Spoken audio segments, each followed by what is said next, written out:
Hi everybody, welcome back to this week's My Weekly Rage Fix. In this week's Parsha, Parshas Lech Lecha, we learn about our great forefather, Avraham Avinu, the man who started it all. The Jewish people eventually came from him. Hashem chose him because he chose to find Hashem. Now this great individual had a nephew named Lot.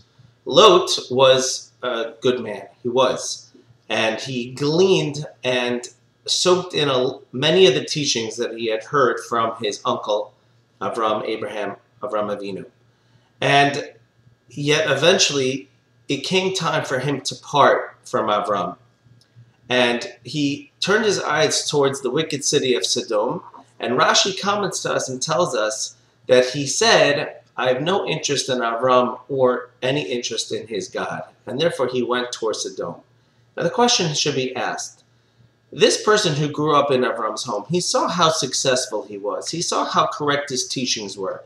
He saw everything was only good. So the question is, how is it possible for him to have said, I'm not interested in Abraham and I'm not interested in his God? How is that even possible? Especially because he had the success that he had had.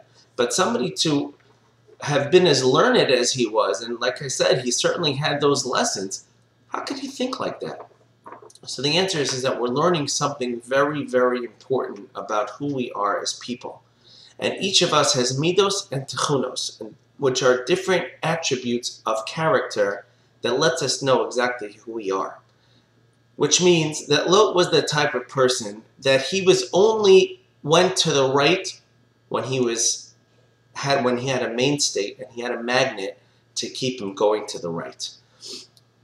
When he didn't have Abraham over him to be a shadow to keep an eye on him, so we saw that he went to the left. And his expression of I'm not interested in Avram or in his God was really his true being of that's not really who I am. I only was like that because I was with Avram. But who I really am is really a weak person, and therefore he went to the left.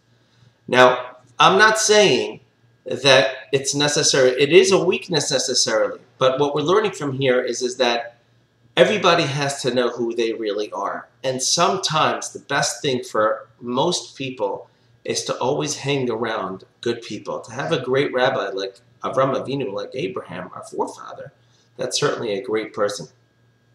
But what the Torah is teaching us is the danger of not having such a person on top of you. Not having such a person on top of you eventually makes you say, you know what, I'm not interested in that rabbi, and I'm not interested in his God. And some people may do things, they may go through the motions, and the minute they have to leave, or let's say they're forced to move out of town, they lost that connection, it's lost by them. And therefore it's very important for two things. A, to take the lessons that you learn and actually convince yourselves of them true. That way you become an actual extension of your teacher.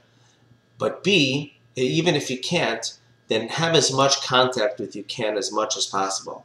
Because that is a very safe way to ensure that we ourselves continue to lead a correct life. And as long as we hang around those people, we'll be good.